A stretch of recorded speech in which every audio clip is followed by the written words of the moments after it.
Story മന്ദിരത്തിലേക്ക് സ്വാഗതം. April lily ഭാഗം 8.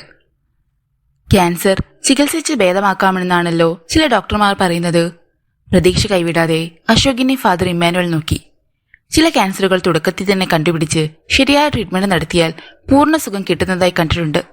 പക്ഷേ ഇത് അത്തരത്തിലുള്ള ഒന്നല്ല ഫാദർ. അശോക് വീണ്ടും ലോറൻസിന്റെ ചെസ്റ്റ് എക്സ്റേയും CT സ്കാൻ റിപ്പോർട്ടും പരിശോധിച്ചു.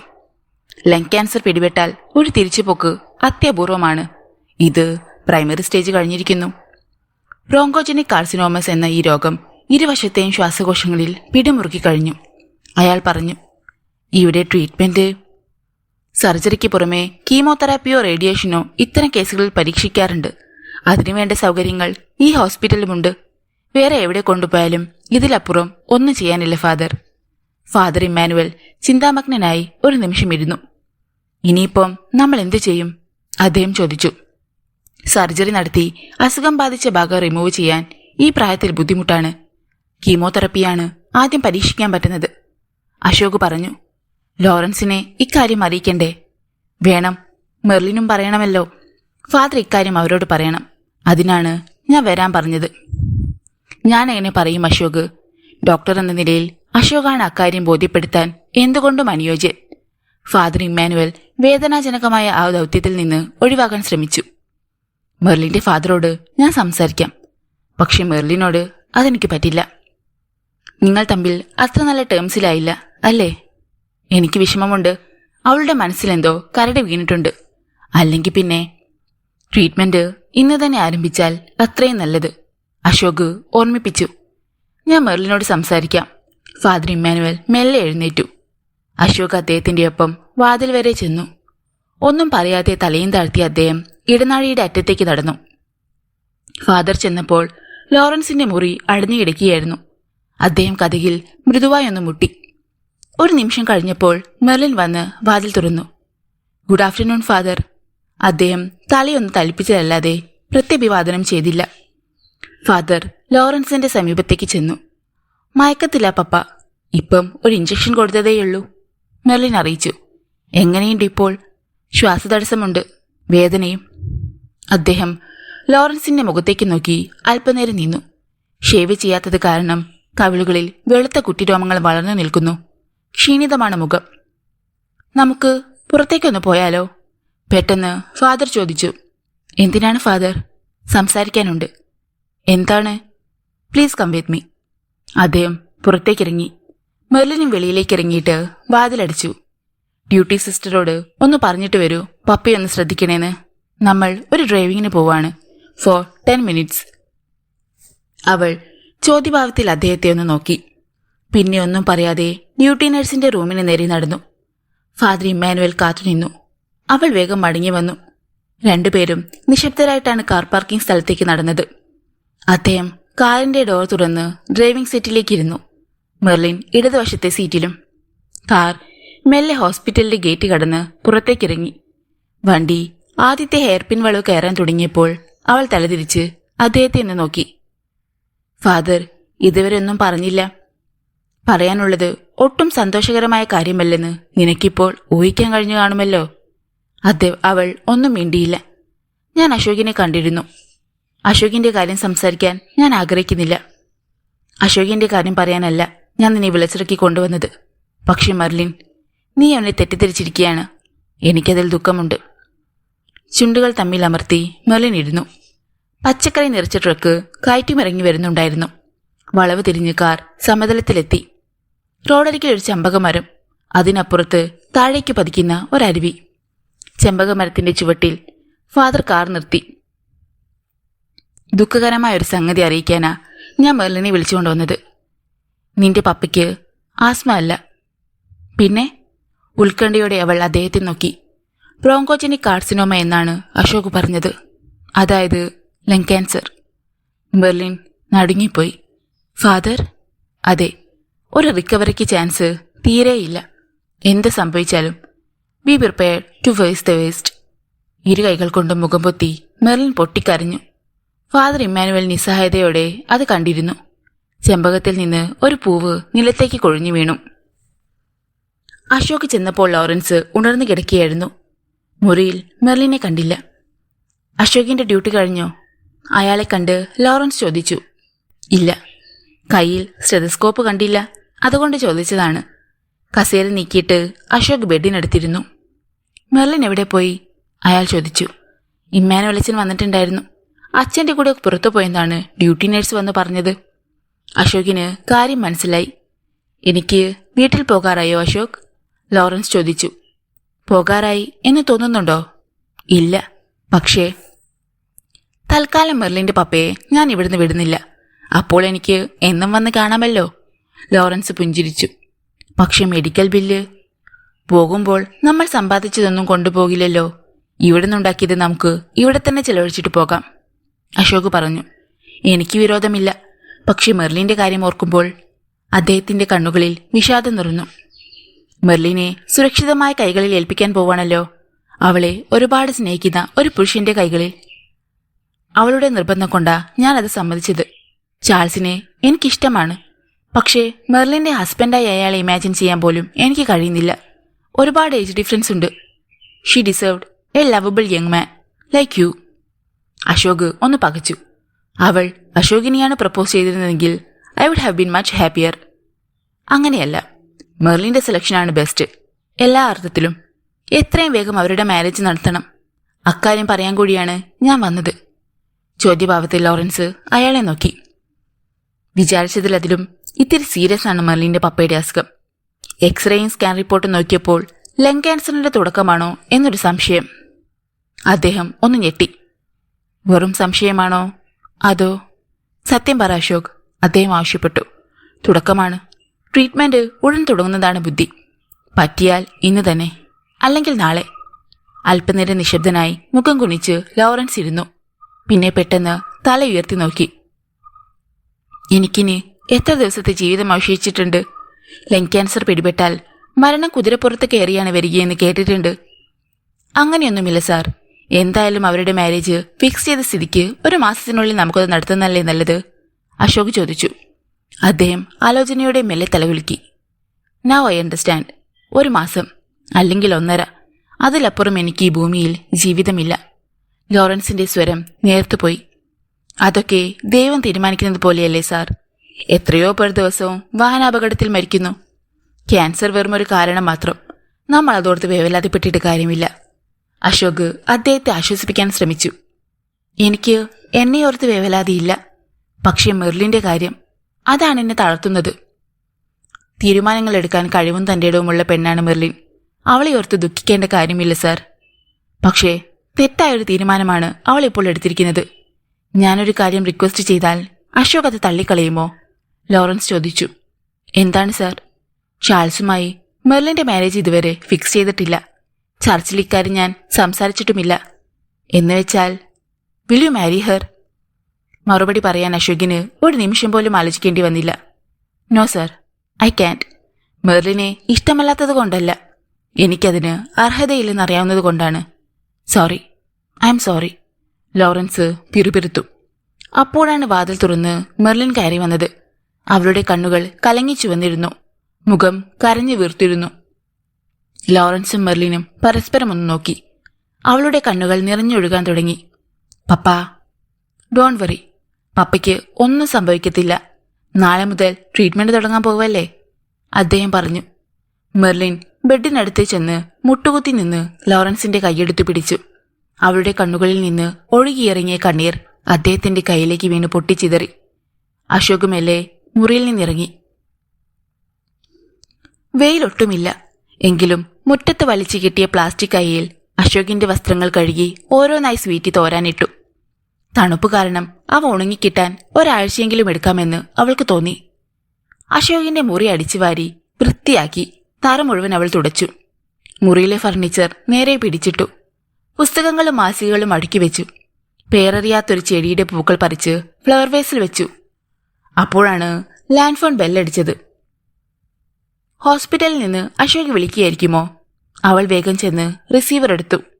ഹലോ സ്വീറ്റി, ഇത് ഞാനാണ്. കാത്തറിനാണ് വിളിച്ചത്. അയ്യോ, ആന്റി ആയിരുന്നോ? ഞാൻ വിചാരിച്ചു അശോക് ആയിരിക്കുമെന്ന്, അവൾ പറഞ്ഞു. ഞാൻ അവനെ വിളിച്ചിട്ട് കിട്ടിയില്ല, പക്ഷെ ബെല്ലടിക്കുന്നുണ്ട്. ഹോസ്പിറ്റലിൽ ചെല്ലുമ്പം അശോക് മൊബൈൽ സൈലന്റിലിടും, അതാ കിട്ടാത്തെ. അവിടെ എന്തുണ്ട് ആന്റി വിശേഷം? സ്വീറ്റി അന്വേഷിച്ചു. ഇവിടെ നീ ഇല്ലാത്തതിന്റെ കുറവ് മാത്രമേയുള്ളൂ. എന്നാ നീ വരുന്നേ? കാതറിൻ ചോദിച്ചു. ഇനി കഷ്ടിച്ച് 1 മാസം കൂടിയല്ലേ അശോക് ഇവിടെ കാണൂ. അതുവരെ ഞാനിവിടെ നിൽക്കണമെന്നാ അശോക് പറയുന്നേ. ഞങ്ങൾ ഒന്നിച്ചു വരാം ആന്റി. അവന്റെ ക്ഷീണമൊക്കെ മാറിയോ? റൊട്ടിയും കാപ്പിയും കഴിച്ചല്ലേ ഇവിടെ ജീവിച്ചുകൊണ്ടിരുന്നേ. നല്ല ചോറും മീൻകറിയുമൊക്കെ ഞാൻ വെച്ചു കൊടുത്തപ്പം വിശപ്പും വീണു. കഴിക്കുന്നുമുണ്ട്. ഞങ്ങൾ വരുമ്പോൾ ആന്റി നോക്കിക്കോ, അശോകിനെ കണ്ടാ തിരിച്ചറിയത്തില്ല. അതുപോലെ ഉഷാറായിട്ടുണ്ട്. അത് കേട്ടപ്പോൾ കാതറിന് സന്തോഷമായി. അവർ അല്പനേരം കൂടി സംസാരിച്ചു. അശോക് വരുമ്പം അങ്ങോട്ട് വിളിക്കാൻ പറയാം. ഒടുവിൽ സ്വീറ്റി പറഞ്ഞു, അത് മതി. ഇനി 1 മാസം, അത് മതി. സ്വീറ്റി ചോറ് വെച്ച് വാർത്തിട്ടു. മീൻ കഷണങ്ങളായി മുറിച്ച് മസാല പുരട്ടി പൊരിച്ചെടുത്തു. ഉരുളക്കിഴങ്ങ് വറുത്തരച്ച് തീയലുണ്ടാക്കി. വെണ്ടയ്ക്ക് മെഴുക്കു പുരട്ടിയും ബീൻസ് തോരനും ഉണ്ടാക്കി. ഇറച്ചി ഉലർത്തിയതുണ്ടല്ലോ എന്നോർത്തപ്പോൾ ചപ്പാത്തി ഉണ്ടാക്കാൻ മാവ് കുഴച്ചു വെച്ചു. ചൂടോടെ ചുട്ടുകൊടുക്കാം. അശോകിന് ഇഷ്ടമുള്ളത് കഴിക്കട്ടെ. മണി 4. 7:30 ഡ്യൂട്ടി കഴിഞ്ഞ് അശോക് വരാൻ. അവൾ ചായ ഉണ്ടാക്കാൻ തുടങ്ങിയപ്പോഴാണ് വെള്ള നിറത്തിലുള്ള ഒരു കാർ തടികൊണ്ടുണ്ടാക്കിയ ഗേറ്റിന് വെളിയിൽ വന്നു നിന്നത്. ശബ്ദം കേട്ട് സ്വീറ്റി പുറത്തേക്ക് ഇറങ്ങിച്ചെന്നു. വെളുത്തു തടിച്ച ഒരു മധ്യവയസ്കനാണ് കാറിൽ നിന്ന് ഇറങ്ങിയത്. ഗേറ്റ് തുറന്ന അയാൾ പുഞ്ചിരിയോടെ ആകാശ് കയറി വന്നു. സഫാരി സൂട്ടായിരുന്നു അയാളുടെ വേഷം. ഡോക്ടർ, അശോകിന്റെ വീടല്ലേ? അതെ, സ്വീറ്റി പറഞ്ഞു. വൈഫാണോ? അല്ല. ആരാ? മനസ്സിലായില്ലല്ലോ. എന്റെ പേര് സ്കറിയ. എന്റെ മോൻ എബി കഴിഞ്ഞ മാസം അപ്പൻഡിസൈറ്റിസ് ഹോളി ക്രോസിലുണ്ടായിരുന്നു. ഡോക്ടർ അശോകാണ് അവനെ ട്രീറ്റ് ചെയ്തത്. അവനിപ്പോൾ മിടുക്കനായി നടക്കുന്നു. ദുബായിൽ നിന്ന് ഞാൻ ഇന്നലെയാ വന്നേ. ഡോക്ടറെ കണ്ട് താങ്ക്സ് പറയാൻ വേണ്ടി വന്നതാ. അയാൾ വന്ന ഉദ്ദേശം അറിയിച്ചു. അയ്യോ, അശോക് ഇപ്പം ഹോസ്പിറ്റലിലാ, ഇവിടെ ഇല്ലല്ലോ. അതറിയാം. ഞാനൊരു സമ്മാനം കൊണ്ടുവന്നിട്ടുണ്ട് എന്റെ സന്തോഷത്തിന്. അത് ഹോസ്പിറ്റലിൽ കൊണ്ടുചെന്ന് കൊടുക്കാൻ പറ്റത്തില്ലല്ലോ. അയാൾ ചെന്ന് കാലിൽ നിന്ന് ഒരു ക്യാരി ബാഗ് എടുത്തുകൊണ്ട് വന്നു. എബിയുടെ പപ്പ കൊണ്ടുവന്ന് തന്നതാണെന്ന് പറയണം. ഇതങ്ങോട്ട് മേടിച്ചാട്ടെ. അശോക് സമ്മാനങ്ങളൊന്നും സ്വീകരിക്കാറില്ലെന്ന് അവൾക്കറിയാമായിരുന്നു. ഫ്രഞ്ച് ബ്രാൻഡിയാ, കോണിയാക്ക് എന്ന് പറയും. സ്വല്പം കഴിച്ചോണ്ട് കിടന്ന തണുപ്പറിയുകയില്ല. സുഖമായി ഉറങ്ങാം. ഞാൻ ദുബായിൽ നിന്ന് കൊണ്ടുവന്നതാ. പെട്ടെന്ന് സ്വീറ്റിയുടെ മനസ്സിൽ ഒരാശയം മിന്നി. അവൾ കൈനീട്ടി ക്യാരി ബാഗ് വാങ്ങി. ശരി, ഞാൻ പോട്ടെ? അയാൾ ചോദിച്ചു. അവൾ തലകുലുക്കി. പേരെന്നതാ? സ്വീറ്റി. ഡോക്ടറുടെ കസിൻ. സ്കറിയയ്ക്ക് തൃപ്തിയായി. അയാൾ തിരിഞ്ഞ് കാറിനടുത്തേക്ക് ചെന്നു. കാറ് പോയപ്പോൾ അവൾ ഗേറ്റ് അടിച്ച് കുറ്റിയിട്ടു. അശോക് അന്ന് വന്നപ്പോൾ 8 മണിയായി. തണുപ്പറിയാതിരിക്കാൻ ജനാലകളും വാതിലുകളും അടച്ച് കമ്പിളിയുടുപ്പ് ധരിച്ച് കാത്തിരിക്കുകയായിരുന്നു സ്വീറ്റി. ഇന്ന് മമ്മ വിളിച്ചിട്ടുണ്ടായിരുന്നു. അശോക് വരുമ്പം വിളിക്കാൻ പറഞ്ഞു. അവൾ അറിയിച്ചു. അയാൾ അപ്പം തന്നെ കാതറിനെ വിളിച്ചു. സ്വീറ്റി കിച്ചണിൽ ചെന്ന് ചായ ഉണ്ടാക്കി അശോകിന് കൊടുത്തു. കുളിക്കുന്നുണ്ടോ? അവൾ ചോദിച്ചു. ചൂടുവെള്ളമുണ്ട്. ഹോസ്പിറ്റലിൽ നിന്ന് വന്നാ കുളിക്കാതെ കിടക്കരുത്. കുളി കഴിഞ്ഞ് വേഷം മാറി അശോക് വന്നു. കഴിക്കാൻ എടുക്കട്ടെ? സ്വീറ്റി ചോദിച്ചു. വിശപ്പ് തോന്നുന്നില്ല, അയാൾ പറഞ്ഞു. എന്തെല്ലാമാണ് ഞാൻ ഉണ്ടാക്കി വെച്ചിരിക്കുന്നതെന്നറിയാമോ? അതൊന്നും വേസ്റ്റാക്കല്ലേ മോനെ. വിശപ്പുണ്ടാക്കാൻ ഞാനൊരു സാധനം തരാം. എന്താണ്? മറുപടി പറയാതെ അവൾ കിച്ചണിലേക്ക് ചെന്നു. ഒരു നീണ്ട ഗ്ലാസ് എടുത്ത് തുടച്ചിട്ട് ടേബിളിൽ വെച്ചു. അലമാര തുറന്ന് അതിൽ നിന്ന് ബ്രാൻഡി കുപ്പിയെടുത്ത് 3 വിരൽപ്പാഴോളം ബ്രാൻഡി പകർന്നു. കുപ്പി വീണ്ടും ഷെൽഫിൽ ഒളിപ്പിച്ചിട്ട് വീഞ്ഞുകുപ്പിയെടുത്ത് ഗ്ലാസ് നിറച്ചു. അവൾ അശോകിന്റെ അടുത്തേക്ക് ചെന്ന് ഗ്ലാസ് നീട്ടി. എന്താണിത്? വീഞ്ഞാണ്. റൊസാരിയോസ് ബേക്കറിയിൽ നിന്ന് ഞാൻ മേടിച്ചതാ. വിശപ്പുണ്ടാകും. ഒന്നും അടിച്ചെങ്കിലും അയാൾ അത് വാങ്ങി ഒരു കവിള് കുടിച്ചു. ഇത് വെറും വീഞ്ഞല്ലല്ലോ സ്വീറ്റി, മുഖം കുളിച്ചുകൊണ്ട് അശോക് പറഞ്ഞു. ഇത് മാസ്വൈനല്ലല്ലോ, കടക്കാരത്തിരി ബ്രാൻഡിയും ചേർത്ത് കാണും. എന്തായാലും വിശപ്പിനും ദഹനത്തിനും നല്ലതാ. അല്പാൽപമായ അശോക് അത് മുഴുവൻ കുടിച്ചു തീർത്തു. കുറച്ചുകൂടി തരട്ടെ? ഒഴിഞ്ഞ ഗ്ലാസ് വാങ്ങി അവൾ ചോദിച്ചു. വേണ്ട, വീഞ്ഞ് തലയ്ക്ക് പിടിച്ച പോലെ, അയാൾ പറഞ്ഞു. സ്വീറ്റി തലയ്ക്ക് മീതെ കൂടി സ്വെറ്റർ ഊരിയെടുത്തു. പൈജാമയും വെള്ള ടീഷർട്ടുമാണ് അവൾ ധരിച്ചിരുന്നത്. ടീഷർട്ടിനുള്ളിലൂടെ പുറത്തേക്ക് തള്ളുന്ന അവളുടെ മാറിടം അയാൾ കണ്ടു. അശോക് തല ഒന്നു കുടഞ്ഞു. സ്വീറ്റി അയാളെ നോക്കി മന്ദഹസിച്ചു. വീഞ്ഞ് കുറച്ചുകൂടി എടുക്കട്ടെ? പുഞ്ചിരിയോടെ സ്വീറ്റി ചോദിച്ചു. വേണ്ട, അശോക് പറഞ്ഞു. പക്ഷെ അവൾ അത് കേട്ടതായി നടിച്ചില്ല. അവൾ ഉത്സാഹത്തോടെ കിച്ചണിലേക്ക് ചെന്നു. അലമാര തുറന്ന് 2 ഗ്ലാസുകൾ എടുത്ത് കഴുകി തുടച്ചു. ഗ്ലാസുകൾ കിച്ചൺ ടേബിളിൽ വെച്ച് 2ലേക്കും ബ്രാൻഡി പകർന്നു. പിന്നെ വീഞ്ഞുകുപ്പി എടുത്ത് തുറന്ന് ഗ്ലാസുകൾ നിറച്ചു. സ്വീറ്റി വീണ്ടും അശോകിന്റെ അടുത്തേക്ക് ചെന്നു. അയാൾ സെറ്റിയിലിരിക്കുകയായിരുന്നു.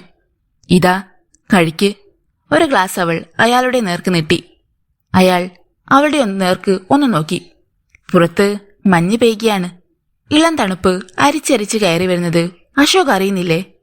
ശരീരത്തെ ചൂടുപിടിപ്പിക്കാൻ വീഞ്ഞിന് പ്രത്യേക കഴിവുണ്ട്. താഴ്ന്ന സ്വരത്തിൽ അവൾ പറഞ്ഞു. തണുപ്പ് മുറിയിലേക്ക് എവിടെ നിന്നോ ഊളിയിട്ട് വരുന്നുണ്ടായിരുന്നു. അശോക് കൈനീട്ടി വീഞ്ഞ് ഗ്ലാസ് വാങ്ങി. സ്വീറ്റി വീഞ്ഞുമായി സെറ്റിയിൽ അയാളെ ചേർന്നിരുന്നു. അവളുടെ മൃദുവായ ശരീരത്തിൽ നിന്ന് പ്രവഹിക്കുന്ന ഇളം ചൂട് അയാൾക്ക് അനുഭവപ്പെട്ടു. അശോക്, മന്ത്രിക്കും പോലെ അവൾ വിളിച്ചു. എന്തെങ്കിലും എന്നോട് സംസാരിച്ചൂടെ? നീ പറയൂ, കേൾക്കാനാണ് എനിക്കിഷ്ടം. അയാൾ ഗ്ലാസ് ഉയർത്തി വീഞ്ഞ് പകുതിയോളം കുടിച്ചു. നല്ല ലഹരി, അയാൾ പറഞ്ഞു. ലഹരി നല്ലതല്ലേ? ശരീരത്തിന്റെ ഭാരം കുറയും. നമുക്ക് 2 പേർക്കും കൂടി പറന്ന്. മനസ്സിലാകുന്നുണ്ടോ ഞാൻ പറയുന്നത്? ഇതുപോലെ ഒരു രാത്രിയിൽ നമ്മൾ 2 പേരും മാത്രം. എത്ര കൊതിച്ചിട്ടുണ്ടെന്നറിയാമോ? എത്ര സ്വപ്നങ്ങൾ നെയ്തിട്ടുണ്ടെന്നറിയാമോ? അവർ ഗ്ലാസ് ചുണ്ടോട് ചേർത്ത് ഒരു കവിള് കുടിച്ചു. ഞാൻ മഠത്തിൽ നിന്ന് ഇറങ്ങിപ്പോന്നത് എന്തിനാണെന്ന് അശോക് ഇതുവരെ ചോദിച്ചിട്ടില്ല. എന്താ ചോദിക്കാത്തത്? അയാൾ മിണ്ടിയില്ല. ഞാൻ ഒരു പെണ്ണായതുകൊണ്ട്. പെണ്ണിന്റെ ഇളക്കങ്ങളെ എനിക്ക് വരുതിയിൽ നിർത്താൻ കഴിയാത്തതുകൊണ്ട്. കുപ്പായം ഇട്ടുകൊണ്ട് പാപം ചെയ്യുന്നതിലും നല്ലതല്ലേ? അവൾ മുഖം തിരിച്ച് അശോകിനെ ഒന്ന് നോക്കി. എത്ര സുന്ദരനായ പുരുഷനാണ് അശോക്. അവൾ വീണ്ടും ഒരു കവിൾ വീഞ്ഞു കുടിച്ചു. വയറ്റിൽ നിന്ന് അതിന്റെ ത്രസിപ്പിക്കുന്ന ലഹരി സുഖകരമായ ഒരു അലസ്യം പോലെ ശരീരമാരെ വ്യാപിക്കുന്നത് അവൾക്ക് അനുഭവപ്പെട്ടു. അശോക് എന്താണെന്നും മിണ്ടാത്തത്? അവൾ ചോദിച്ചു. സ്വീറ്റി ഇടതു കൈയിലെ ഗ്ലാസ് മാറ്റിയിട്ട് വലതു കൈ അശോകിന്റെ ചുമലിലൂടെ ഇട്ടിട്ട് അയാളുടെ ദേഹത്തേക്ക് സ്വന്തം ശരീരം ചേർത്തമർത്തി. അയാൾ തലതിരിച്ച് സ്വീറ്റിയെ ഒന്ന് നോക്കി. അവളുടെ കണ്ണുകൾ പാതിയടയുന്നതും ചുണ്ടുകൾ വിടരുന്നതും അയാൾ കണ്ടു. അശോക് ഒറ്റ വീർപ്പിന് ഗ്ലാസ് കാലിയാക്കി. വേണോ ഇനി? അവൾ ചോദിച്ചു. അയാൾ മൂളി. കൂടുതലായി പോകുമോ? അവൾ സംശയിച്ചു. പക്ഷെ അവൾ അയാളുടെ കയ്യിൽ നിന്ന് ഒഴിഞ്ഞ ഗ്ലാസ് വാങ്ങിക്കൊണ്ട് വീണ്ടും കിച്ചണിലേക്ക് പോയി. കയ്യിലിരുന്ന വീഞ്ഞ് അവൾ ഉടൻ ഒറ്റ വലിക്കകത്താക്കി. ഇത്തവണ അശോകിന്റെ ഗ്ലാസ്സിൽ കുറഞ്ഞ അളവിലാണ് അവൾ ബ്രാൻഡി ഒഴിച്ചത്. വീഞ്ഞ് കൂടുതൽ ഒഴിച്ചു. മേഘങ്ങൾക്കിടയിലൂടെ ഒഴുകിപ്പോകുന്നത് പോലെയാണ് സ്വീറ്റി അശോകിന്റെ അടുത്തേക്ക് ചെന്നത്. വീഞ്ഞു കുടിച്ച് വയറ് വീർപ്പിച്ചാൽ പിന്നെ ഞാൻ ഉണ്ടാക്കി വെച്ചതൊക്കെ ആര് കഴിക്കും? അവൾ ചോദിച്ചു. നീ കഴിക്കും, അയാൾ പറഞ്ഞു. നമ്മൾ ഒന്നിച്ച് കഴിക്കും. പിന്നെ നമ്മൾ ഒന്നിച്ച് കിടന്നുറങ്ങും. സ്വീറ്റി ഒന്നമർത്തി ചിരിച്ചു. മൂടൽമഞ്ഞിലൂടെ കാണുന്നത് പോലെ അശോക് അവളെ നോക്കി. അയാൾ അവളുടെ നേരെ ഗ്ലാസിന് വേണ്ടി കൈനീട്ടി. വേണ്ട, ഇപ്പൊ തന്നെ അശോക് ഓവറാ. No my dear. നിന്റെ അതരം ചുവന്ന വീഞ്ഞു നിറച്ച പാനപാത്രം പോലെ. അയാൾ അവളുടെ കയ്യിൽ നിന്ന് ഗ്ലാസ് പിടിച്ചു വാങ്ങി അത് മുഴുവൻ കുടിച്ചു. അശോക് പിന്നെ വേച്ച് വെച്ച് നടന്ന് അയാളുടെ മുറിയിലേക്ക് പോയി. സ്വീറ്റിയും ഒപ്പം ചെന്നു. അയാൾ മുറിയിലേക്ക് ചെന്ന് ബെഡിലേക്ക് വീണു. അശോക് അടുത്തിരുന്ന് സ്വീറ്റി വിളിച്ചു. അയാൾ വിളി കേട്ടില്ല. അയാളുടെ കണ്ണുകൾ അടഞ്ഞു. അവൾ അയാളുടെ നെഞ്ചിലേക്ക് മാറിടങ്ങൾ അമർത്തിക്കിടന്നു. അയാളുടെ മുടിക്കുള്ളിലൂടെ അവൾ കൈവിരലുകൾ കടത്തി ഓമനിച്ചു. അശോക്. അവൾ അയാളുടെ ചെവിയിൽ ചുണ്ടുകൾ ചേർത്ത് വിളിച്ചു. അയാൾ നിദ്രയിലേക്ക് വഴുതി വീണു. അശോക്, ഉറങ്ങരുത് പ്ലീസ്. അവൾ അയാളെ കുലുക്കി വിളിച്ചു. അയാൾ കണ്ണുകൾ തുറന്നില്ല. സ്വീറ്റി എത്ര ശ്രമിച്ചിട്ടും അശോകിനെ ഉറക്കത്തിൽ നിന്നുണർത്താൻ കഴിഞ്ഞില്ല. നിരാശയോടെ അവൾ ഒടുവിൽ എഴുന്നേറ്റു. അവൾക്ക് കോപവും സങ്കടവും വന്നു. അവൾ അയാളുടെ കിടപ്പുമുറിയിൽ നിന്നിറങ്ങി.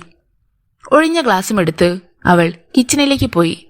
ഉണ്ടാക്കിവെച്ച അത്താഴം കിച്ചൺ ടേബിളിൽ അടച്ചു വെച്ചിട്ടുണ്ടായിരുന്നു. അരിശത്തോടെ അവൾ കിച്ചൺ സിങ്കിൽ ഗ്ലാസ് എറിഞ്ഞുടച്ചു.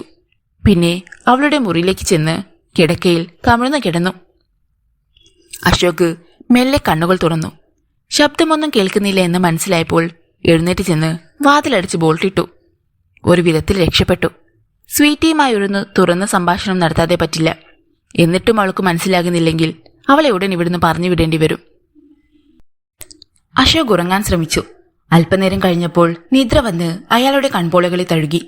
നോക്കാത്ത ദൂരത്തോളം ലില്ലിപ്പൂക്കൾ വിരിഞ്ഞു നിൽക്കുന്ന താഴ്വരയെ സ്വപ്നം കണ്ട് അയാൾ ശാന്തമായി ഉറങ്ങി. കുന്നിൻ ചെരുവിലെ പ്ലാന്റേഴ്സ് ക്ലബിന്റെ മുറ്റത്തേക്ക് ചെന്ന് കാർ നിന്നപ്പോൾ ചാൾസ് ലീറോയ് ഓവർകോട്ടിന്റെ സ്ലീവ് പൊന്തിച്ച് വാച്ചിൽ നോക്കി. 8 മണി കഴിഞ്ഞ് 10 മിനിറ്റ്. ഹെഡ്ലൈറ്റ് ഓഫ് ചെയ്തിട്ട് അയാൾ കാറിൽ നിന്നിറങ്ങി.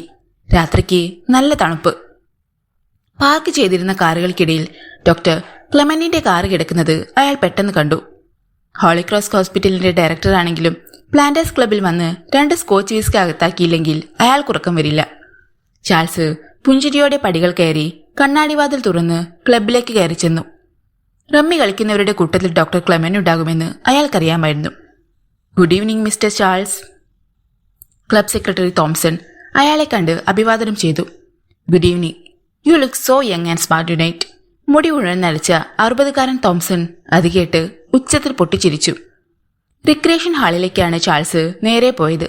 പാതി ഒഴിഞ്ഞ് വിസ്കി ഗ്ലാസുമായി ഡോക്ടർ ക്ലെമന്റ് കളി കണ്ടുകൊണ്ട് നിൽക്കുന്നുണ്ടായിരുന്നു. Hi doctor. ചാൾസ് ചെന്ന് അയാളുടെ ചുമലിൽ തൊട്ടു. ഓ ചാൾസ്, 2 ദിവസം കണ്ടതേയില്ലല്ലോ. ഡോക്ടർ ക്ലെമന്റ് അയാളെ അഭിമുഖീകരിച്ചു. ചെന്നൈയിലായിരുന്നു. Business trip. ഇന്ന് ഉച്ച കഴിഞ്ഞാണ് വന്നത്. What will you have, scotch or gin? Gin with fresh lime. Bearer ഓർഡറും എടുത്തു പോയി. നിങ്ങളുടെ ഹോളി ക്രോസ് എങ്ങനെ പോകുന്നു? ചാൾസ് ചോദിച്ചു. Business as usual, but doctor Ashok is becoming more popular. പേഷ്യൻസിന് അയാളെ കണ്ടാൽ മതി. അതുകൊണ്ട് ഡോക്ടർ അശോക് റിസൈൻ ചെയ്യാൻ പെർമിഷൻ കൊടുക്കരുതെന്നാണ് ഡയറക്ടർ ബോർഡിലെ മെജോറിറ്റി മെമ്പേഴ്സിന്റെയും അഭിപ്രായം. പെട്ടെന്ന് ചാൾസിന്റെ മുഖം ചുളിഞ്ഞു. But you promised me doctor Ashok ഈ മാസം കൂടി മാത്രമേ ഹോളി ക്രോസിൽ ഉണ്ടാവൂ എന്ന്. യെസ്. പോകരുതെന്ന് ആരൊക്കെ നിർബന്ധിച്ചാലും അയാൾ പോകും. ഇനി വെറും 3 ആഴ്ച കൂടി മാത്രം. അല്ലെങ്കിൽ പകരം ഒരു ഡോക്ടർ വരുന്നത് വരെ. ചാൾസിന്റെ ജിൻ വന്നു. അയാൾ അത് വാങ്ങി കയ്യിൽ വെച്ചു. മെർലിന്റെ പപ്പയെ ഡിസ്ചാർജ് ചെയ്തോ? ഞാൻ അവളെ 2 തവണ വിളിച്ചിട്ടും കിട്ടിയില്ല, അയാൾ ചോദിച്ചു. അപ്പോൾ ചാൾസ് വിവരമൊന്നും അറിഞ്ഞില്ലേ? ആശ്ചര്യത്തോടെ ഡോക്ടർ ക്ലെമന്റ് ചോദിച്ചു. ഇല്ല. എന്താണ്? മെർലിന്റെ പപ്പയ്ക്ക് ലങ് ക്യാൻസർ ആണ്. His days are counted. Really? ചാൾസിന് വിശ്വാസം വന്നില്ല. അതെ, ഇന്നലെ മുതൽ ഡോക്ടർ അശോക് ട്രീറ്റ്മെന്റ് തുടങ്ങിക്കഴിഞ്ഞു. ഓ, അത് ശരി. ചാൾസിന് അതിഷ്ടപ്പെട്ടില്ല. അയാൾ ഗ്ലാസ് ചുണ്ടോടടുപ്പിച്ച് ജിൻ അല്പം കുടിച്ചു. അയാളല്ലാതെ വേറെ ഡോക്ടർമാരൊന്നും അവിടെയില്ലേ? സ്പെഷ്യലൈസിനുള്ളവരാരും അവിടെയില്ല, ഡോക്ടർ ക്ലെമന്റ് പറഞ്ഞു. ആ വിഷയത്തെക്കുറിച്ച് കൂടുതൽ സംസാരിക്കാൻ ചാൾസ് ഇഷ്ടപ്പെട്ടില്ല. പിറ്റേന്ന് രാവിലെ അയാൾ ലോറൻസിനെ കാണാൻ ഹോളി ക്രോസിലേക്ക് ചെന്നു. അദ്ദേഹത്തോടൊപ്പം മെർലിനും ഉണ്ടായിരുന്നു. അപ്പോൾ ദുഃഖഭാവത്തിൽ അയാൾ അവളെ ഒന്ന് നോക്കി. ഞാൻ ചെന്നൈയിലായിരുന്നു. ഇന്നലെയാണ് തിരിച്ചെത്തിയത്. ഡോക്ടർ ക്ലെമന്റാണ് പപ്പയുടെ കാര്യം എന്നോട് പറഞ്ഞത്. മെർലിൻ ഒന്നും വേണ്ടിയില്ല. സെഡേഷന്റെ മയക്കത്തിലായിരുന്നു അപ്പോൾ ലോറൻസ്. പപ്പയുടെ ട്രീറ്റ്മെന്റ് ഇവിടെ തന്നെ കണ്ടിന്യൂ ചെയ്യാനാണോ മെർലിന്റെ തീരുമാനം? അയാൾ ചോദിച്ചു. പിന്നല്ലാതെ. അവൾ മുഖം തിരിച്ച് അയാളെ നോക്കി. ഹോളി ക്രോസ് ഇവിടെയുള്ളതിൽ ഏറ്റവും നല്ല സൂപ്പർ സ്പെഷ്യാലിറ്റി ഹോസ്പിറ്റലാണ്, സമ്മതിച്ചു. പക്ഷേ ഡോക്ടർ അശോകിനെ എനിക്ക് വിശ്വാസമില്ല. വൈ? അവൾ ചോദിച്ചു. He's not an efficient doctor. മിടുക്കനായിരുന്നെങ്കിൽ എത്രയോ മുമ്പ് തന്നെ പപ്പയ്ക്ക് ക്യാൻസർ ആണെന്ന് കണ്ടുപിടിച്ചേനെ. തുടക്കത്തിൽ തന്നെ അത് ഡയഗ്നോസിസ് ചെയ്തിരുന്നെങ്കിൽ നല്ല ട്രീറ്റ്മെന്റ് കൊടുത്ത് ഭേദപ്പെടുത്താൻ പറ്റിയേനെ. ചാൾസ് പറയുന്നതിൽ കാര്യമുണ്ടെന്ന് മെർലിന് തോന്നി. എന്തുകൊണ്ട് തുടക്കത്തിൽ തന്നെ അശോകിന് ഇക്കാര്യം കണ്ടുപിടിക്കാൻ കഴിഞ്ഞില്ല? എനിക്കൊരു സജഷൻ ഉണ്ട് മെർലിൻ, ചാൾസ് പറഞ്ഞു. എന്താണ്? പപ്പയെ രക്ഷപ്പെടുത്താൻ ഇനിയും ചാൻസ് ഉണ്ട്. പക്ഷെ ഇവിടെയായാൽ അത് പറ്റില്ല. പപ്പയെ ചെന്നൈയിലോ മുംബൈയിലോ ഡൽഹിയിലുള്ള ഏറ്റവും നല്ല ഹോസ്പിറ്റലിൽ കാണിക്കണമെന്നാണ് എന്റെ വിചാരം. ഞാൻ റെഡിയാണ്. പപ്പയെ ഞാൻ കൊണ്ടുപോകും. എത്ര എക്സ്പെൻസീവ് ആണെങ്കിലും സാരമില്ല. I can afford. മെർലിന്റെ പപ്പ ഇനി എന്റെയും പപ്പയാണ്. പക്ഷേ ഡോക്ടർ അശോകിനോടൊന്ന് കൺസൾട്ട് ചെയ്യാതെ? മടിയോടെയാണെങ്കിലും അവൾ പറഞ്ഞു. എന്തിന്? അതിന്റെ ഒരാവശ്യവുമില്ല. നമ്മൾ റിട്ടേൺ റിക്വസ്റ്റ് കൊടുത്ത് പപ്പ എവിടുന്ന് കൊണ്ടുപോകാൻ പെർമിഷൻ വാങ്ങണം. ഡോക്ടർ അശോകിനെ ചികിത്സ തുടർന്നാൽ പപ്പ അധിക ദിവസം ജീവനോടെ ഇരിക്കേയില്ല. ആ ഓർമ്മയിൽ മെർലിൻ ഞെട്ടി. പപ്പ ഇല്ലാതായാൽ, ജീസസ്, താൻ ഒറ്റയ്ക്ക് ഈ ലോകത്ത്. എനിക്ക് സമ്മതമാ. പപ്പയെ ഇവിടുന്ന് കൊണ്ടുപോകാം. ഇതിലും നല്ല ട്രീറ്റ്മെന്റ് കിട്ടുമെങ്കിൽ. എന്താ വേണ്ടതെന്നുള്ള അറേഞ്ച്മെന്റ്സ് ഉടൻ ചെയ്യണം, അവൾ അഭ്യർത്ഥിച്ചു. ഇപ്പൊ തന്നെ ഞാൻ ഇവിടുത്തെ ഡയറക്ടറെ കാണാം. Don't worry Merlin. പപ്പയെ നമ്മൾ 10 വർഷം കൂടിയെങ്കിലും ജീവിപ്പിക്കും. ലോറൻസിനെ ഒന്ന് നോക്കിയിട്ട് ചാൾസ് തിടുക്കത്തിൽ മുറിയിൽ നിന്നിറങ്ങി. അറിയാതെ അയാളുടെ ചുണ്ടുകളിൽ ഒരു പുഞ്ചിരി ഊറിക്കൂടി. അയാൾ നേരെ ഡോക്ടർ ക്ലെമന്റിന്റെ മുറിയിലേക്കാണ് ചെന്നത്. അയാൾ അപ്പോൾ ഫോണിൽ ആരോടോ സംസാരിക്കുകയായിരുന്നു. റിവോൾവിംഗ് ചെയറിൽ ഇരുന്നുകൊണ്ട് ഇരിക്കുമെന്ന് ചാൾസിന്റെ നേർക്ക് കൈകൊണ്ട് ആംഗ്യം കാട്ടി. എതിർവശത്തുള്ള കസേരയിൽ ചാൾസ് ഇരുന്നു. എന്താ ചാൾസ്? ഒടുവിൽ റിസീവർ വെച്ചിട്ട് ഡോക്ടർ ക്ലെമന്റ് ചോദിച്ചു. മെർലിന്റെ പപ്പയെ ഞങ്ങൾ ഇവിടുന്ന് കൊണ്ടുപോകാൻ തീരുമാനിച്ചു. എങ്ങോട്ട്? മുംബൈയിലേക്ക്. അവിടെ 2-3 നല്ല ഹോസ്പിറ്റൽസ് ഉണ്ട്. അവിടേക്ക് ഇടുന്ന ട്രീറ്റ്മെന്റ് തന്നെയാണ് ഇവിടെയും. പക്ഷെ അവിടെ ഡോക്ടർ അശോക് ഇല്ലല്ലോ. അയാൾ പറഞ്ഞതിന്റെ അർത്ഥം ഡോക്ടർ ക്ലെമന്റിന് മനസ്സിലായി. ഞാൻ വളരെ പാടുപെട്ടാണ് ഡോക്ടർ അശോകിൽ നിന്ന് അവളെ അടർത്തിയെടുത്തത്. എന്നിട്ടും അവളുടെ മനസ്സ് അയാളിൽ നിന്ന് പൂർണ്ണമായി വേർപെട്ടിട്ടില്ല. എപ്പോൾ വേണമെങ്കിലും അവളെ എനിക്ക് നഷ്ടപ്പെടാം. അതിനു മുമ്പ്. So you have decide to get married? വിശ്വാസം വരാതെ ഡോക്ടർ ക്ലെമന്റ് ചോദിച്ചു. ചാൾസ് ലിറോയ് ഒന്ന് ചിരിച്ചു. അങ്ങനെയൊന്നുമല്ല. എനിക്കിഷ്ടം ഈ പ്ലേ ബോയ് ലൈഫാണ്. ഒരു പൂവിൽ നിന്ന് തേൻ കുടിച്ച് അടുത്ത പൂവിലേക്ക്. മെർലിനും പപ്പയും ഒത്ത് മുംബൈയിലേക്ക് പോയി കഴിഞ്ഞാൽ അവളുമായി അടുത്തിടപഴകാൻ എനിക്ക് ചാൻസ് കിട്ടും. ആ ചാൻസ് വേണ്ട വിധത്തിൽ ഉപയോഗിക്കും. അവൾക്ക് എതിർക്കാൻ പറ്റില്ല. കാരണം അവളുടെ പപ്പയുടെ ജീവൻ എന്റെ കയ്യിലാണല്ലോ. പിന്നെ ഞാൻ അവളെ കെട്ടാൻ പോകണമെന്നൊരു വിശ്വാസവും അവൾക്കുണ്ടല്ലോ. ഡോക്ടർ ക്ലെമന്റ് എഴുന്നേറ്റ് ചാൾസിന് നേരെ കൈനീട്ടി. All the best. Thank you. Charles അയാളുടെ കൈ സ്വീകരിച്ച് കുലുക്കി. 10 മിനിറ്റ് കഴിഞ്ഞപ്പോൾ ഡോക്ടർ ക്ലെമന്റിനെ കാണാൻ മെർലിൻ എത്തി. എന്താ മിസ് മെർലിൻ? അയാൾ ചോദിച്ചു. കയ്യിലിരുന്ന കടലാസ് അവൾ അയാൾക്ക് കൊടുത്തു. വിദഗ്ധ ചികിത്സയ്ക്ക് വേണ്ടി അവളുടെ പപ്പ മിസ്റ്റർ ലോറൻസിനെ മുംബൈയിലേക്കുള്ള ഒരു ഹോസ്പിറ്റലിലേക്ക് കൊണ്ടുപോകാനായി ഡിസ്ചാർജ് ചെയ്യണമെന്ന അഭ്യർത്ഥനയായിരുന്നു അത്. വായിച്ച ശേഷം ഡോക്ടർ ക്ലെമന്റ് മുഖമുയർത്തി നോക്കി. No problem. എന്നാണ് പോകുന്നത്? നാളെ കഴിഞ്ഞ്. അപ്പോഴേക്കും എയർ ടിക്കറ്റും മറ്റും ശരിയാക്കും. അവിടുത്തെ ഹോസ്പിറ്റലുമായി മിസ്റ്റർ ചാൾസ് ബന്ധപ്പെട്ട് കഴിഞ്ഞു. Okay, you have the permission. ഞാൻ ഓഫീസിൽ വിളിച്ച് പറഞ്ഞേക്കാം. Thank you doctor. മെർലിൻ മുറിയിൽ നിന്നിറങ്ങിപ്പോയി. ഒരു മാലാക കളങ്കപ്പെടാൻ പോകുന്നു, ഡോക്ടർ ക്ലെമന്റ് മനസ്സിൽ പറഞ്ഞു. അശോകിന്റെ കാറ് ക്രിസ്റ്റീസ് കോട്ടേജിന്റെ മുന്നത്ത് വന്നു നിന്നപ്പോൾ സ്വീറ്റി കിച്ചണിൽ ചപ്പാത്തിക്ക് മാവ് കുഴക്കുകയായിരുന്നു. അയാളെ കണ്ട് അവളെ ഉമ്മറത്തേക്ക് ചെന്നു. ഹോസ്പിറ്റലിൽ വൈകുന്നേരം 7 മണിവരെ ജോലി ചെയ്തതിനു ശേഷം തണുപ്പത്ത് കാറോടിച്ച് വരുന്ന അശോകിന് കടുപ്പത്തിൽ ഒരു ചൂട് ചായ കുടിക്കാൻ ആഗ്രഹമുണ്ടാകുമെന്ന് അവൾക്കറിയാമായിരുന്നു. അയാൾ വേഷം മാറിയിട്ട് ഡ്രോയിങ് റൂമിലേക്ക് വന്നപ്പോഴേക്കും ഒരു മഗ് നിറയെ ആവി പറയ്ക്കുന്ന ചായയുമായി അവൾ എത്തി. എന്താ അശോക്, ഒരു വിഷമം പോലെ? അയാളുടെ മുഖത്തെ ക്ഷീണിതഭാവം കണ്ടിട്ട് അവൾ തിരക്കി. ഒന്നുമില്ല. ഏതെങ്കിലും പേഷ്യന്റ് മരിച്ചോ? ഇല്ല. ആരെങ്കിലും ക്രിട്ടിക്കൽ കണ്ടീഷനിലാണോ? അല്ല. എങ്കിൽ ഈ ചായ കുടിച്ച് ഒന്ന് ഉഷാറായിക്കേ. നാളെ അശോകിന്റെ ഓഫ് ഡേ അല്ലേ? ഹോസ്പിറ്റലിൽ പോകണ്ടല്ലോ. വൈൻ കുറച്ച് ബാക്കിയുണ്ട്. ഇന്ന് രാത്രി നമുക്ക് ആഘോഷിക്കാം. അന്നത്തേത് പോലെ ഓവറാകാതിരുന്നാ മതി. സ്വീറ്റിയുടെ കണ്ണുകളിലെ തിളക്കം അയാൾ കണ്ടു. ഇരിക്ക്, എനിക്ക് സംസാരിക്കാനുണ്ട്. അയാളുടെ സ്വരത്തിലുണ്ടായിരുന്ന ഗൗരവം അവളെ ചെറുതായൊന്ന് പരിഭ്രമിപ്പിച്ചു. എന്നിട്ടും അവൾ എതിർവശത്തുണ്ടായിരുന്ന സെറ്റിയിലിരുന്നു. സ്വീറ്റിക്ക് ഇവിടത്തെ തണുപ്പ് സഹിക്കാൻ പറ്റുന്നില്ലെന്ന് എനിക്ക് മനസ്സിലായി. അതുകൊണ്ടാണ് ബ്രാൻഡി ചേർത്ത വൈൻ കുടിക്കാൻ ആഗ്രഹിക്കുന്നത്. നാളെ തന്നെ സ്വീറ്റിക്ക് തൃശ്ശൂർക്ക് പോകാം. രാവിലെ ഞാൻ ബസ് സ്റ്റേഷനിൽ കൊണ്ടുവിടാം. അവളൊന്ന് പകച്ചു. അശോക്, നീ ഇവിടെ എന്റെ കൂടെ താമസിച്ചാൽ ശരിയാവത്തില്ല. നാട്ടിലാകുമ്പോൾ നിനക്ക് പറ്റിയ പ്രപ്പോസൽസ് വരും. കെട്ടു നടക്കും. അത്തരമൊരു ജീവിതമാണ് നീ ആഗ്രഹിക്കുന്നത്. അവൾ മെല്ലെ മുഖം കുനിച്ചു. ഞാൻ പറഞ്ഞതിന്റെ അർത്ഥം സ്വീറ്റിക്ക് മനസ്സിലായി കാണുമെന്ന് വിശ്വസിക്കുന്നു. മനസ്സിലായെങ്കിൽ മാത്രം ഇവിടെ താമസിച്ചാൽ മതി, അശോക് പറഞ്ഞു. അനീറ്റേ, നീ മറന്നു കാണുമെന്നാ ഞാൻ വിചാരിച്ചത്. പെട്ടെന്ന് മുഖമുയർത്തി സ്വീറ്റി പറഞ്ഞു. അശോക് ഒന്ന് ഞെട്ടി. അവൾ ഇപ്പോഴും നിന്റെ മനസ്സിലുണ്ടെന്ന് എനിക്കറിയില്ലായിരുന്നു. സോറി. അവൾ എഴുന്നേറ്റ് കിച്ചണിലേക്ക് പോയി. അശോക് ഒരു പ്രതിമയെപ്പോലെ ഇരുന്നു. സ്വീറ്റി കണ്ണു തുറന്നു നോക്കിയപ്പോൾ മുറിയിൽ ഇരുട്ടായിരുന്നു. ബ്ലാങ്കറ്റിനുള്ളിലായിരുന്നെങ്കിലും തണുപ്പ് അവളെ കുത്തി വലിച്ചു. അവൾ വീണ്ടും കണ്ണുകൾ അടച്ചു. നേരം പുലരാൻ ഇനി ഒരുപാട് സമയം കഴിയണമെന്ന് അവൾക്ക് തോന്നി. വീണ്ടും ഒരു മയക്കത്തിലേക്ക് വഴുതി വീഴാൻ തുടങ്ങുമ്പോൾ പാത്രങ്ങൾ കൂട്ടിമുട്ടുന്ന ചിലമ്പിച്ച ഒച്ച കേട്ടു. തല ഉയർത്തി നോക്കിയപ്പോൾ വാതിലിന് ചുവട്ടിലെ വിടവിലൂടെ അടുത്ത മുറിയിലെ വെളിച്ചം അവൾ കണ്ടു. അശോക് ഉണർന്നോ? ബ്ലാങ്കറ്റിനുള്ളിൽ നിന്ന് സ്വീറ്റി പുറത്തു കടന്നു. ലൈറ്റിട്ട് നോക്കിയപ്പോൾ ഭിത്തിയിലെ ക്ലോക്കിൽ 6 മണിയാകാൻ 10 മിനിറ്റ്. അവൾ വാതിൽ തുറന്ന് കിച്ചണിലേക്ക് ചെന്നു. അവിടെ വെളിച്ചമുണ്ടായിരുന്നു. ബ്ലാക്ക് കോഫി ഉണ്ടാക്കി അശോക് മഗ്ഗിലേക്ക് പകരുന്നു. ശബ്ദം കേട്ട അയാൾ തല തിരിച്ചു നോക്കി. കാപ്പി വേണമെങ്കിൽ പറഞ്ഞാൽ മതിയായിരുന്നല്ലോ, അവൾ പറഞ്ഞു. ഒരു കാപ്പിക്ക് വേണ്ടി സ്വീറ്റിയുടെ ഉറക്കം കളയുന്നത് ശരിയാണോ? തന്നെയുമല്ല, കാപ്പി ഉണ്ടാക്കാൻ എനിക്കറിയാമല്ലോ. അശോക് ഒന്ന് ചിരിച്ചു. അവൾ അയാളുടെ മുഖത്തേക്ക് ഒന്ന് നോക്കി. അലങ്കോലപ്പെട്ട് കിടക്കുന്ന മുടി, കലങ്ങിച്ചുവെന്ന കണ്ണുകൾ. ഇന്നലെ രാത്രി ശരിക്കും ഉറങ്ങിയില്ലെന്ന് തോന്നുന്നു, അവൾ പറഞ്ഞു. ഉറങ്ങി, അയാൾ പറഞ്ഞു. ഉറങ്ങിക്കാണും.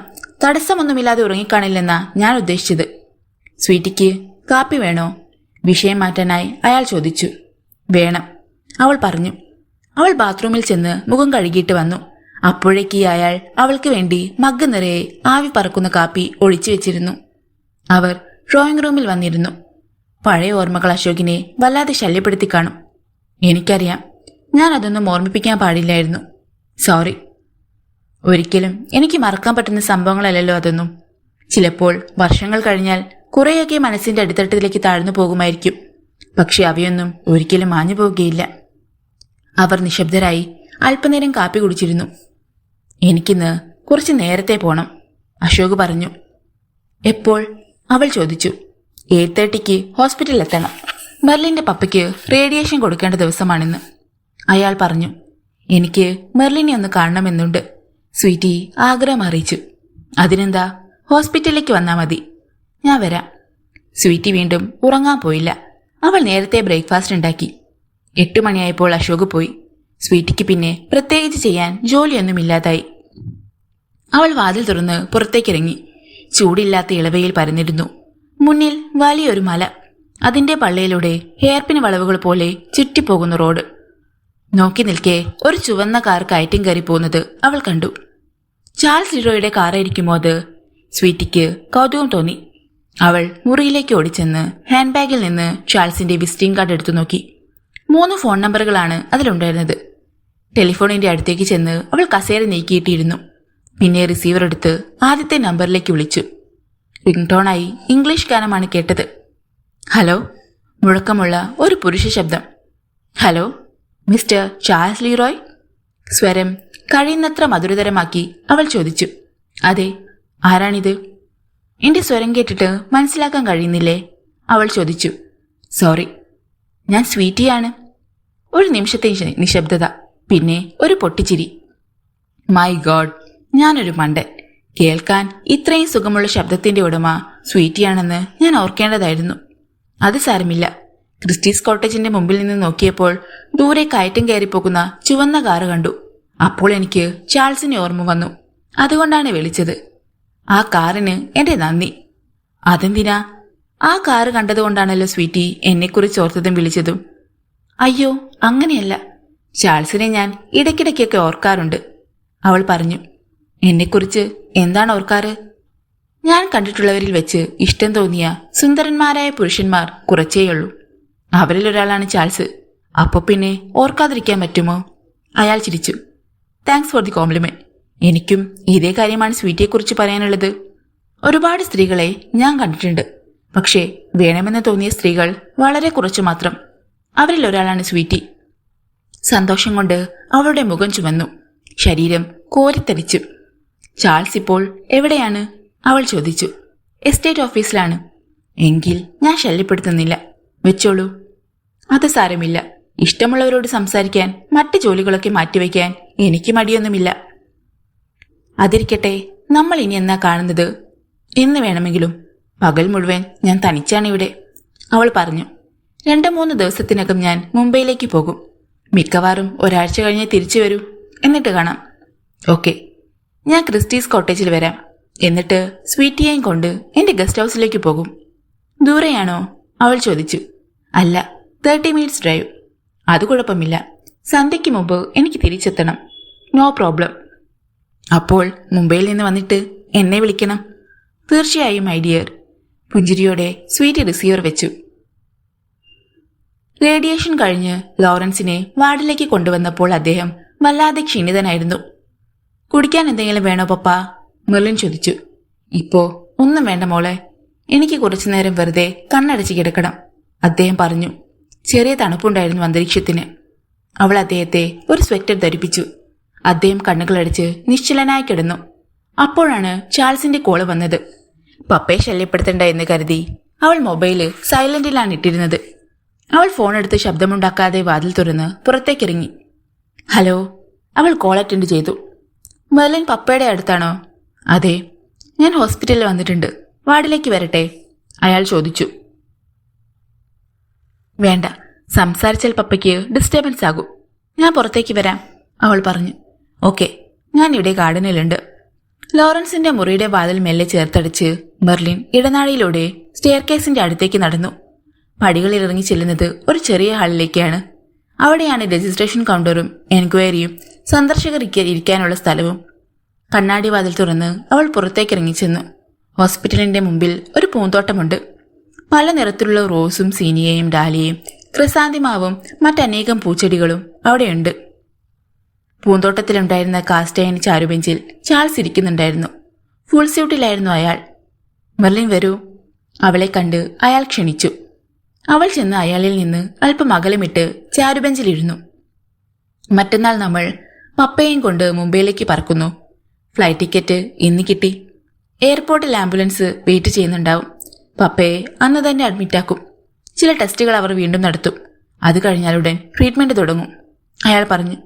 എപ്പോഴാണ് ഫ്ലൈറ്റ്? 2:30. 1 മണിക്കൂർ മുമ്പ് നമ്മൾ റിപ്പോർട്ട് ചെയ്യണം. ദാറ്റ് മീൻസ് രാവിലെ 10 മണിക്കെങ്കിലും ഇവിടുന്ന് നമ്മൾ യാത്ര തിരിക്കണം. മറ്റന്നാൾ? അവളൊന്ന് സംശയിച്ചു. ഇത്രയും പെട്ടെന്ന് പോകേണ്ടി വരുമെന്ന് വിചാരിച്ചില്ല, അല്ലേ? എത്രയും വേഗം കൊണ്ടുചെന്നാൽ അത്രയും നല്ലത്. അതുകൊണ്ടാണ് ഞാൻ. പപ്പയ്ക്ക് ഒന്നും സംഭവിക്കരുത്. പപ്പ എന്റെ കൂടെ വേണം എന്നും. മെർലിന്റെ കണ്ണുകൾ നിറഞ്ഞു. ശരിയാ, പപ്പയ്ക്ക് ഒരാപത്ത് വരരുത്. അതുകൊണ്ടല്ലേ നമ്മൾ എക്സ്പേർട്ട് ട്രീറ്റ്മെന്റിന് വേണ്ടി മുംബൈയിലേക്ക് കൊണ്ടുപോകുന്നത്. അവിടെ ഹോസ്പിറ്റലിൽ എല്ലാ അറേഞ്ച്മെന്റ്സും ചെയ്തു കഴിഞ്ഞു. പേഷ്യന്റിന്റെ കൂടെ ഹോസ്പിറ്റലിൽ നമുക്ക് നിൽക്കാൻ പറ്റില്ല. അതുകൊണ്ട് ഹോട്ടലിൽ അക്കോമഡേഷനും ശരിയാക്കിയിട്ടുണ്ട്. അവൾ ഒന്നും വേണ്ടിയില്ല. സ്കൂളിൽ ലീവിന് ആപ്ലിക്കേഷൻ കൊടുത്തോ? അയാൾ ചോദിച്ചു. ഇല്ല, തൽക്കാലം 1 മന്ത് എഴുതി കൊടുക്കൂ. പിന്നെ വേണമെങ്കിൽ എക്സ്റ്റെൻഡ് ചെയ്യാം. അത് വേണ്ടി വരില്ല. പൂർണ്ണ ആരോഗ്യത്തോടെ പപ്പയെ അതിനുള്ളിൽ നമുക്ക് കിട്ടും. അവൾ ദീർഘമായി ഒന്ന് നിശ്വസിച്ചു. നമുക്ക് ഡോക്ടർ ക്ലെമന്റിനെ ചെന്ന് കാണാം, ചാൾസ് പറഞ്ഞു. 2 പേരും എഴുന്നേറ്റു. അവർ ഹോസ്പിറ്റലിന്റെ ഡയറക്ടർ ഡോക്ടർ ക്ലെമന്റിന്റെ റൂമിലേക്ക് ചെന്നു. പപ്പയോട് സംസാരിച്ചു ഇക്കാര്യം? ചാൾസ് ചോദിച്ചു. ഇല്ല, എല്ലാം തയ്യാറായിട്ട് പറയാമെന്ന് വിചാരിച്ചു. അത് മതി. ഡോക്ടർ അശോകിനോട് പറഞ്ഞോ? ഇല്ല, നമ്മൾ പറയണ്ട. ഹോസ്പിറ്റൽ മാനേജ്മെന്റ് അറിയിച്ചോളൂ, ചാൾസ് പറഞ്ഞു. അവർ ഡോക്ടർ ക്ലെമന്റിന്റെ റൂമിലെത്തി. പ്ലീസ് ടേക്ക് യുവർ സീറ്റ്, അവരെ കണ്ട് ഡോക്ടർ ക്ലെമന്റ് സൗഹൃദത്തോടെ പറഞ്ഞു. 2 പേരും മേശയുടെ എതിർവശത്തിരുന്ന് കസേരകളിരുന്നു. ഡോക്ടർ, ഞങ്ങൾ വന്നത് മെർലിന്റെ പപ്പയെ മുംബൈയിലെ മെട്രോപൊളിറ്റൻ ഹോസ്പിറ്റലിലേക്ക് കൊണ്ടുപോകുന്നതിനെ കുറിച്ച് സംസാരിക്കാനാണ്. എവറിത്തിങ് ഈസ് അറേഞ്ച്ഡ്, ചാൾസ് പറഞ്ഞു. No problem. എയർപോർട്ട് വരെ മിസ്റ്റർ ലോറൻസിനെ ഇവിടത്തെ ആംബുലൻസിൽ തന്നെ കൊണ്ടുപോവാം, ക്ലെമന്റ് അനുകൂല ഭാവത്തിൽ പറഞ്ഞു. പക്ഷേ ഇക്കാര്യം ഇതുവരെ ഡോക്ടർ അശോകുമായി മെർലിൻ ഡിസ്കസ് ചെയ്തിട്ടില്ല. ഡോക്ടർ അശോകിന്റെ പെർമിഷൻ ആവശ്യമില്ലെങ്കിലും ഒരു ഫോർമാലിറ്റി എന്ന നിലയ്ക്ക്. I understand. ഇപ്പോൾ തന്നെ ഡോക്ടർ അശോകിനോട് സംസാരിക്കാമല്ലോ. ഡോക്ടർ ക്ലെമന്റ് ഇന്റർകോമിന്റെ റിസീവർ എടുത്ത് ഏതോ നമ്പറിൽ വിളിച്ചു. Ashok, will you please come to my room if you are free? Merlin തലകുനിച്ചിരുന്നു. അശോകിനെ അഭിമുഖീകരിക്കാൻ അവൾക്ക് ബുദ്ധിമുട്ടുണ്ടായിരുന്നു. Okay okay, doctor Clement receiver വെച്ചു. 2 മിനിറ്റിനകം അശോക് വരും. ചാൾസും ഡോക്ടർ ക്ലെമന്റും കൂടി ഹോസ്പിറ്റൽ അഡ്മിനിസ്ട്രേഷന്റെ കാര്യങ്ങളെക്കുറിച്ച് സംസാരിച്ചുകൊണ്ടിരുന്നു. വാതിലിൽ മുട്ടിയിട്ട് അശോക് അകത്തേക്ക് കയറി വന്നു. തവിട്ട നിറത്തിലുള്ള കോൾറോയ് ജീൻസും ഫുൾ സ്ലീവുമുള്ള വെള്ള ഷർട്ടുമാണ് വേഷം. യുവത്വത്തിന്റെ ചൈതന്യം നിറഞ്ഞ മുഖമായിരുന്നു അയാളുടേതേത്. ചാൾസിനെയും മെർലിനെയും അശോക് അവിടെ പ്രതീക്ഷിച്ചിരുന്നില്ല. Please sit down Ashok, doctor Clement പറഞ്ഞു. ഒരു പ്രത്യേക കാര്യം പറയാൻ വേണ്ടിയാണ് ഞാൻ വിളിച്ചത്. ഒഴിഞ്ഞുകിടന്ന കസേരയിൽ അശോക് ഇരുന്നു. മിസ് മെർലിന് പപ്പയെ മുംബൈയിലുള്ള ഒരു ഹോസ്പിറ്റലിലേക്ക് കൊണ്ടുപോയി ബെറ്റർ ട്രീറ്റ്മെന്റ് കൊടുക്കണമെന്ന് ആഗ്രഹം പറയുന്നു. Do you have any objection? Clement ചോദിച്ചു. എനിക്കൊരു ഒബ്ജെക്ഷനുമില്ല ഡോക്ടർ. ഒരു ഡോക്ടറിൽ വിശ്വാസം നഷ്ടപ്പെട്ടാൽ വിശ്വാസമുള്ള മറ്റൊരു ഡോക്ടറുടെ സഹായം തേടുന്നതാണ് എന്തുകൊണ്ടും നല്ലത്. വിശ്വാസമില്ലാത്തത് കൊണ്ടല്ല, മെട്രോപൊളിറ്റൻ ഹോസ്പിറ്റൽ കൊണ്ടുപോയാൽ കൂടുതൽ മോഡേൺ ട്രീറ്റ്മെന്റ് കിട്ടും എന്നതുകൊണ്ട് മാത്രമാണ്. മിസ്റ്റർ ലോറൻസിന്റെ അസുഖം എത്രയും വേഗം ഭേദമാകാനാണ് ഞാനും ആഗ്രഹിക്കുന്നത്. I will pray for his fast recovery. Sorry, patients wait ചെയ്യുന്നുണ്ട്. ക്ഷമാപണത്തോടെ അശോക് എഴുന്നേറ്റ് പുറത്തേക്ക് ഇറങ്ങിപ്പോയി. കണ്ടില്ലേ, ഡോക്ടർ അശോകിന് ഒരെതിർപ്പുമില്ല, ഡോക്ടർ ക്ലെമന്റ് പറഞ്ഞു. പക്ഷേ മുകളിൽ വെച്ച് സംസാരിക്കാൻ അയാൾ മറന്നതുമില്ല, ചാൾസ് പറഞ്ഞു. ഓക്കെ, ആ സബ്ജക്റ്റ് നമുക്ക് വിടാം. ഇനി വേണ്ടത് എന്താണെന്ന് വെച്ചാൽ അത് ചെയ്യൂ. ചാൾസും മെർലിനും ഡോക്ടർ ക്ലെമനിന്റെ മുറിയിൽ നിന്നിറങ്ങി. അവർ വാർഡിലേക്കാണ് പോയത്. ലോറൻസ് ഉണർന്നു കിടക്കുകയായിരുന്നു.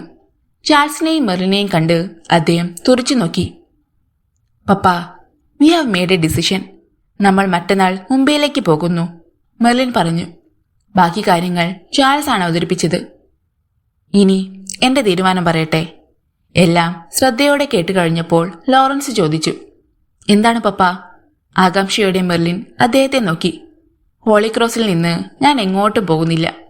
മരിച്ചാലും ഇല്ലെങ്കിലും എനിക്ക് അശോകിന്റെ ട്രീറ്റ്മെന്റ് മതി. ഉറച്ച സ്വരമായിരുന്നു അദ്ദേഹത്തിൻ്റെത്. പപ്പാ, വിശ്വാസം വരാതെ മെർലിൻ വിളിച്ചു. ഞങ്ങൾ വളരെയേറെ ആലോചിച്ച ശേഷമാണ് മുംബൈയിലെ ഹോസ്പിറ്റലിൽ എല്ലാ അറേഞ്ച്മെന്റ്സും ചെയ്തു കഴിഞ്ഞു. ഫ്ലൈറ്റ് ടിക്കറ്റും കിട്ടി. ചാൾസ് അദ്ദേഹത്തെ തീരുമാനത്തിൽ നിന്ന് പിന്തിരിപ്പിക്കാൻ ശ്രമിച്ചു. No more arguments. ഇതൊന്നും എന്നോട് ചോദിച്ചിട്ടല്ലല്ലോ ചെയ്തത്. I am not going anywhere. ചാൾസും മെർലിനും പരസ്പരം നോക്കി. അവരുടെ മുഖം വിളറി. നിരാശയോടെ ചാൾസ് മുറിയിൽ നിന്ന് ഇറങ്ങിപ്പോയി. പപ്പാ, സങ്കടത്തോടെ മെർലിൻ വിളിച്ചു. എന്നോട് മിണ്ടരുത് നീ, കോപത്തോടെ ലോറൻസ് പറഞ്ഞു. കണ്ണീരടക്കാൻ വയ്യാതെ അവൾ മുറിയിൽ നിന്നിറങ്ങിപ്പോയി. അല്പനേരം കഴിഞ്ഞപ്പോൾ ലോറൻസിന്റെ മുറിയിലേക്ക് അശോക് വന്നു. ഇരിക്കൂ അശോക്, എനിക്ക് സംസാരിക്കാനുണ്ട്, അദ്ദേഹം പറഞ്ഞു. കസേര ബെഡിനടുത്തേക്ക് നീക്കിയിട്ട് ലോറൻസിന്റെ മുഖത്തേക്ക് നോക്കി അശോക് ഇരുന്നു. പുതിയ സംഭവവികാസങ്ങൾ അറിഞ്ഞില്ലേ? അദ്ദേഹം ചോദിച്ചു. അറിഞ്ഞു. ഞാൻ എങ്ങോട്ടും പോകുന്നില്ല. അശോക് ഒന്നും പറഞ്ഞില്ല. എനിക്ക് അശോകിനോടൊരു റിക്വസ്റ്റ് ഉണ്ട്. ഇതൊരു പേഷ്യന്റിന്റെ റിക്വസ്റ്റ് അല്ല, ഒരു പിതാവിന്റെ അപേക്ഷയാണ്. എന്താണ് സാർ? അശോകിന് ഉത്കണ്ഠയായി. ചാൾസുമായി മെർലിന്റെ മാരേജ് ഏതാണ് പറഞ്ഞു വച്ചിരിക്കുകയാണ്. പക്ഷേ എനിക്ക് ആ ബന്ധത്തിൽ താല്പര്യമില്ല. I cannot accept him as my son in law. Ashok മിണ്ടിയില്ല. എന്റെ മെർലിനെ ഞാൻ അശോകിന് തരട്ടെ. അവൾക്ക് അശോകിന് ഇഷ്ടമാണ്, അതെനിക്കറിയാം. ഏതോ മിസ്അണ്ടർസ്റ്റാൻഡിങ്ങിന്റെ പുറത്താണ് അവൾ ചാൾസിനെ മാരി ചെയ്യാൻ തീരുമാനിച്ചത്. അത് മാറും. Will you marry Har? എന്റെ ആഗ്രഹം സാധിച്ചു തരുന്നില്ലേ? മരിച്ചുകൊണ്ടിരിക്കുന്ന ഒരു പിതാവിന്റെ അവസാനത്തെ ആഗ്രഹം. അശോക് ഒന്ന് നെടുവീർപ്പിട്ടു. ഞാൻ വൈകുന്നേരം വരാം, അപ്പോൾ ഒരു മറുപടി തരാം. ഇപ്പോൾ അല്പം തിരക്കിലാണ് സാർ. അയാൾ എഴുന്നേറ്റ് പോകുന്നത് നോക്കി ലോറൻസ് ആശങ്കയോടെ കിടന്നു. വൈകുന്നേരം അശോക് വീണ്ടും വന്നു. അയാളുടെ കയ്യിൽ ചതുരാകൃതിയിലുള്ള ഒരു കറുത്ത ബാഗ് ഉണ്ടായിരുന്നു. അശോകിനെ കണ്ട് മെർലിൻ പെട്ടെന്ന് എഴുന്നേറ്റു. എനിക്ക് പപ്പയോട് 10 മിനിറ്റ് സംസാരിക്കാനുണ്ടായിരുന്നു, അയാൾ പറഞ്ഞു. അവൾ നിശബ്ദയായി മുറിയിൽ നിന്നിറങ്ങിപ്പോയി. എന്താ അശോക് ബാഗുമായിട്ട്? ആകാംക്ഷയോടെ ലോറൻസ് ചോദിച്ചു. ഒരു ആൽബമാണ് സാർ. തലയണകൾ ഉയർത്തിവെച്ച് അദ്ദേഹത്തെ അശോക് ചാരിയിരുത്തി. എന്നിട്ട് ബാഗിൽ നിന്ന് വലിയൊരു ആൽബം എടുത്ത് അദ്ദേഹത്തിന്റെ മടിയിലേക്ക് വെച്ചു. ഇതൊരു മാരേജ് ആൽബമാണല്ലോ, കവർ കണ്ടപ്പോൾ ലോറൻസ് പറഞ്ഞു. അതെ സാർ, എന്റെ മാരേജിന്റെ. ഞെട്ടലോടെ ലോറൻസ് അയാളെ നോക്കി. No, I don't believe. വിശ്വാസം വരാതെ ലോറൻസ് ആൽബം തുറന്നു. സൂട്ട് ധരിച്ച സുന്ദരനായ ഒരു ചെറുപ്പക്കാരനും വെള്ള ഗൗൺ ധരിച്ച് ശിരസിൽ പുഷ്പകിരീടവും കയ്യിൽ പൂച്ചെണ്ടുമായി നിൽക്കുന്ന മണവാട്ടിയെയും ലോറൻസ് തുറിച്ചു നോക്കി. സൂട്ട് ധരിച്ചു നിൽക്കുന്നത് അശോകായിരുന്നു. മണവാട്ടി ആരാണെന്നറിയാമോ? അനീറ്റ, ഡോക്ടർ അനീറ്റ. മന്ത്രിക്കും പോലെ അശോക് പറഞ്ഞു.